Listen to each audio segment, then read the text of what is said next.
If you're thinking about a pre-built PC, the Gulfstream G700 is a private jet. The ASUS ROG G700 is more like it, and it will probably be much easier on your wallet, and you don't have to be certified or licensed to use it. Now, if you've watched our previous video on the MSI Aegis ZS2, it's a pretty powerful PC, but it costs more than $2,000. It's a good pre-built, but the ASUS ROG G700 is a better pre-built, at least when it comes to value. We have the same 32GB of memory, an RTX 5070, and that's pretty much it. CPU-wise, the Ryzen 7 9700X on the Aegis is ever so slightly more powerful, especially when it comes to gaming. But that shouldn't really mean a whole lot unless you really want just slightly more FPS. The Ultra 7 265KF is a better choice for just general computing, productive workloads, and professional stuff really. And that's what's on the ASUS ROG G700. That said, you're a gamer. You don't want any of that fancy schmancy professional mature adult work stuff.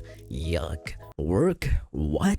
J-O-B? Ugh. Well, what sort of performance could you expect with the ROG G700? Cyberpunk 2077 at 1440p with ultra settings gets us an average FPS of about 70 frames per second, sometimes getting up to 80. That's honestly still playable, and it's not a huge difference when it comes to the 9700X. CS2 at the highest settings, of course 1440p, and we get a similar FPS as on the Aegis, above 200 plus frames per second. Very playable for a competitive game, but I assume you're not gonna play at the highest settings anyway, unless you just like eye candy. So really, for the most part, you get almost the same level of performance as you would with the Aegis ZS2, except the G700 is noticeably more affordable at $1,900. Noticeably more affordable kind of feels subjective in today's day and age because even for a broke guy like me, $1,900 and $2,000 is pretty much the same. But if you think $1,900 and $2,000 is, a whole world apart, you don't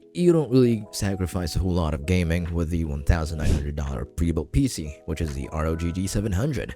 You won't really sacrifice a whole lot of performance with the Intel processor. Apart from that, you get 1TB of storage, as well as liquid cooling like on the Aegis ZS2, Wi-Fi 6, so my gamers, what dream basically, or I don't know, I don't speak for all gamers. That said, if you think this pre-built's for you, go on ahead and scan this QR code or click on the link in the description down below. Thanks for watching, have an awesome day, as always.